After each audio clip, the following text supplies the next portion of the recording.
Last hour today, 365 Sports, and we have hit two of the four schools that are in the Final Four. We'll have Alabama featured tomorrow, and Brian Neubert, blackandgold.com, joins us. Purdue is a part of it, and man, has to be a sense of relief. Brian joins us on 365 Sports. Is that what it is, Brian?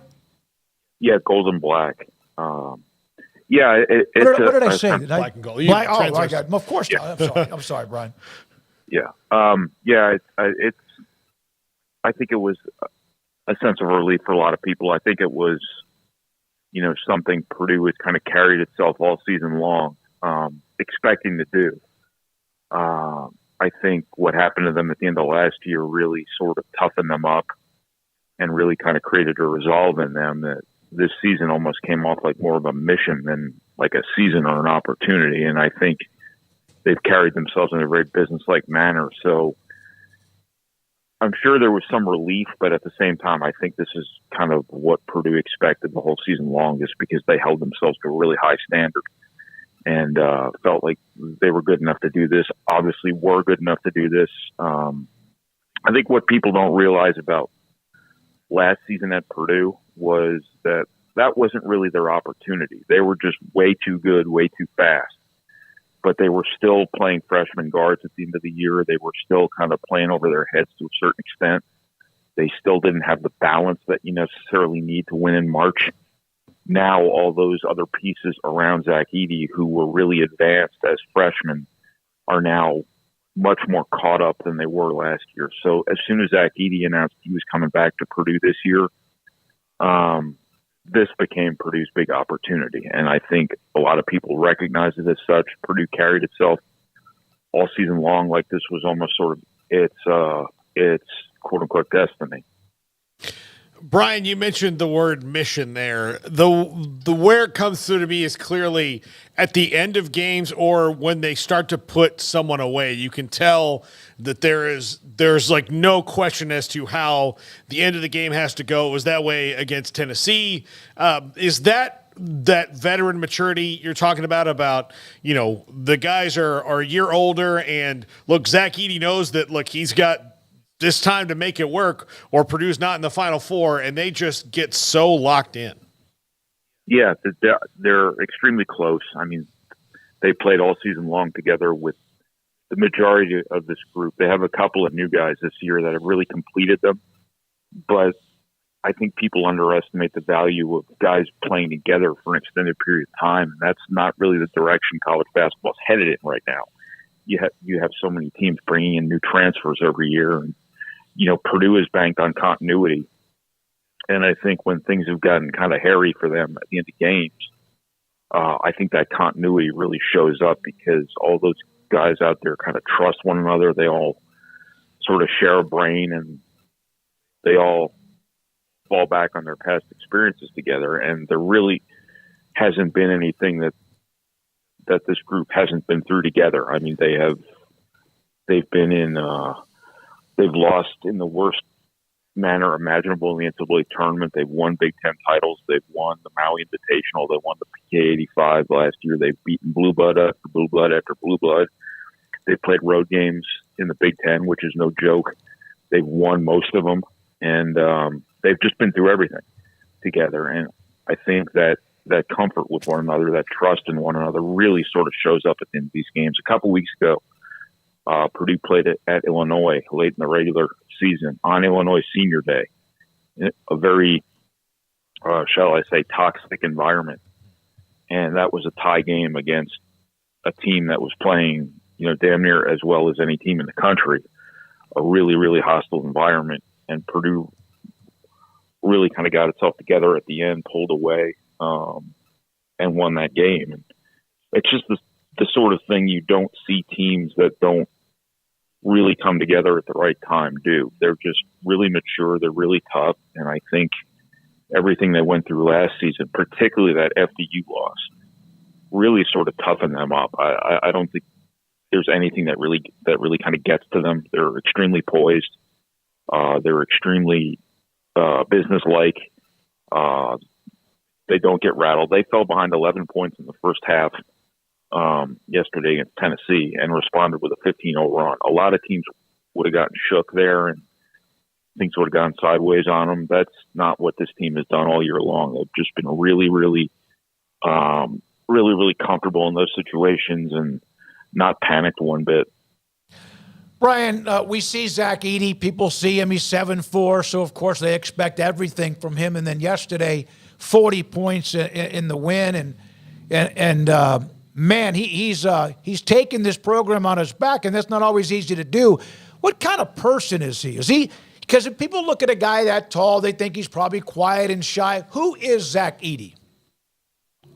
He's a really laid-back, kind of happy kid, but he's also way more competitive than I think people realize. His effort is really good. His work ethic is really good. His consistency is off the charts. He doesn't really have off games. He doesn't really have bad games. And even when he does have a game that's not as good as his other games, it's still like 20 and 14. He's just unbelievably consistent. And I think that that trickles down to this whole team. I think his competitive nature has really trickled down to this whole team too. The physical tone he sets in games really affects every game he plays in. Obviously, he commands a lot of attention, draws a lot of contact, things like that. But he sort of embraces it. It doesn't bother him anymore the way it used to. I mean, I'm so tired after 4 years of him of writing about the officiating and arguing with people about the officiating after every game, but he does get fouled, like probably 5 times more than it gets called. And it used to get to him. It used to really rattle him, and he used to lose his cool periodically. He grew out of that probably halfway through last year, and just the poise he shows out there has been really a big part of what has made Purdue really good, on top of the relentless effort, the work ethic, the competitiveness, things like that. He's a great teammate. He doesn't like talking about himself. He uses his social media channels to promote teammates for awards and things like that. And he's just, I don't think Purdue could ask any more of him as a person, as a player, than what they've gotten out of him here the last 2 years especially, but since the beginning of his Purdue career, at the start of 2020. So it just almost one of those too good to be true sorts of guys. So we know about the history of Purdue, first time since 1980. The constant, heartbreaking with Gene Cady, and I love watching him coach. Painter played there at Purdue, was named like an associate head coach for the first year. Didn't go real well, but he and Quanzo Martin coached together on that staff. What does this mean to a guy that played there? Because sometimes going back to your alma mater does not always work. Yeah, no, it's kind of meant the world to him. He came back.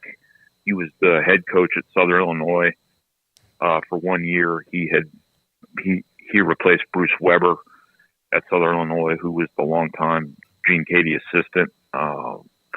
Bruce brought Painter with him when he got the SIU job.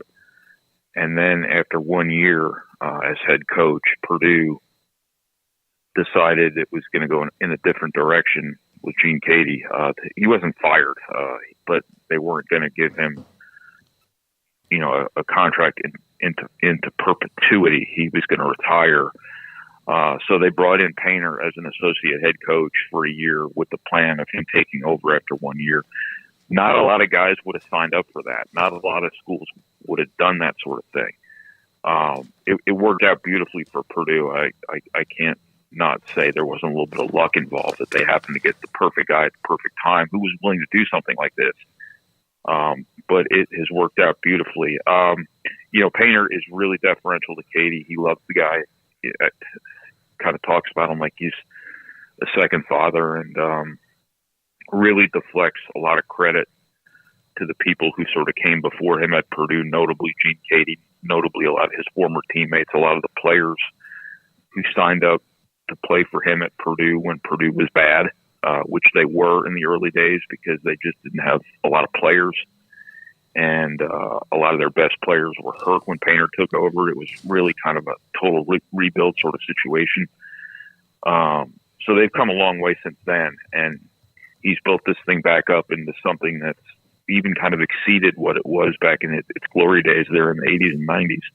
And but he's always pointing to the past. He's always bringing people back. He's always talking to his players about the people at Purdue came before them and how much that matters. And he's really trying to keep a really tight circle. Katie's always around. He comes back up here at the end of every year, travels with them in the NCAA tournament. He's on the phone with Painter, probably more than Painter has time to chat with him all the time because Gene likes to talk on the phone. But no, it's a very tight knit kind of basketball quote unquote family at Purdue, and Gene's sort of becoming the cool grandfather.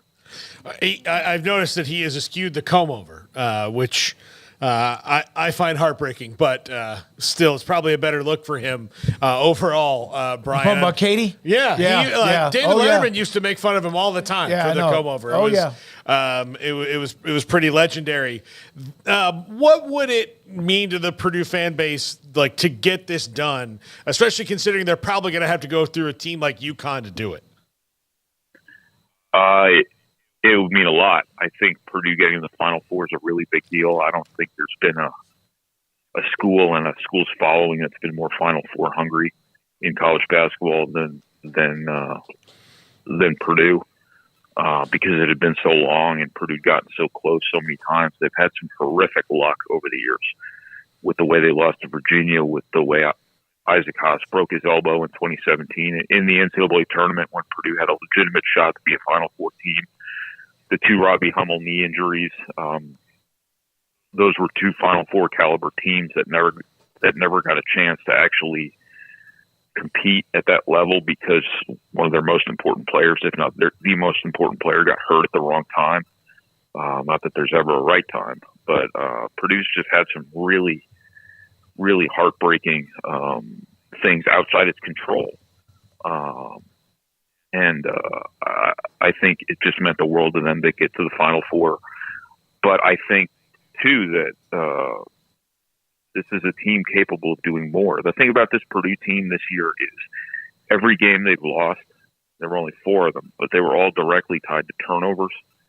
And those turnovers were all probably more about Purdue just kind of losing its focus, not concentrating the way they ought to, as opposed to the defense being better than them. I don't think there's been a game this season where Purdue's best performance, best effort, best version of itself hasn't been enough. And I think Purdue should stack up pretty well with NC State. Now, I think 9 teams in a row have probably said that about NC State, but so you obviously don't want to look past them. They're kind of riding a heater here, but if it gets down to Purdue and UConn, the two seem to be on a collision course here. If Purdue plays its best version of itself, that has never not been enough this season. And obviously UConn is incredible, but Purdue's pretty damn good too. And that would be a hell of a college basketball game. I would tell you that. And I would not bet against either of them. I would not bet on either of them, and I would not bet against either of them. This just came into my head. Brian, first of all, thanks for your time. A Purdue insider with us on 365 Sports. What is Rick Mount doing? That kind of shows my age. I remember he was a hell of a player in the ABA, but I remember Purdue. I said, Gene Katie, what is Rick Mount doing these days? Do you know? He is living in his hometown of Lebanon, Indiana, and okay. He is. I'm sure still shooting a couple thousand jump shots every day. I know he was for a while there. He's done a lot of instructional work with young players. Other than that, I can't claim to be a Rick Mount expert these days. I've talked to the man once in my life. Yeah. For those that don't know, he was a an All-American at Purdue back in the day, back in the late 60s, and then went into the ABA and was a hell of a player for the ABA during those early years too. But I wasn't expecting too much. But that's cool that he's hanging around. By the way, I did check to make sure I didn't ask about a guy that was no longer with us, but he is. That's good that he's in Lebanon. That's cool. Yeah, I don't think he's going anywhere anytime soon. Great shape. Yep. He's too stubborn. He is stubborn. He was a hard-nosed dude, man, back in the day. Yeah. All right, what's your schedule? When do you leave? When do you go to Arizona? Well, I'm going down there Wednesday, and then Thursday is all the pregame media stuff, and then Friday's the game, right? Saturday's the game. Okay, so I think there's media stuff Thursday and Friday. Yeah, probably. Yeah, Yeah, and then the game's Saturday. That kind of shows you what my last 24 hours have been like. I don't even know when the game is. Tell everybody how much. Tell everybody what your schedule was like when you actually went to bed, if you did, and when you woke up initially. When I and others probably started texting you. Yeah, so I started. I planned my trip very poorly. I was thinking that a 2:20 game I could get out of there by 7 o'clock and be home by, you're in West Lafayette after a 4-hour drive at a reasonable hour. And then I didn't count on waiting an hour for post-game stuff to start and then having to worry about more video because of all the celebration stuff that we need to get on the internet nowadays. So I didn't write a word before they kicked us out of Little Caesars Arena. So I get in my car, I start driving. It's 10 o'clock at night, whatever it is. There's nowhere to stop in Detroit to work after we'd been asked to leave the arena. So I just decided I was going to spend the night in Fort Wayne. So I made a hotel reservation in Fort Wayne, finished my work, went to bed at about 4 o'clock this morning. Wanted to get home, so I got up at 9, was on the road. Shortly thereafter, stopped to do a little more work. And then I got home and I went to bed, and I woke up about 15 minutes ago. So you probably did not get the most cognitively sharp version of myself. So I apologize for that. But you were great, man. Yeah, you were great, Brian. Appreciate it. That's kind of it. All right, get some sleep. Thank you very much. Brian Neubert, again, covers Purdue with us on 365 Sports. We've had him on once before.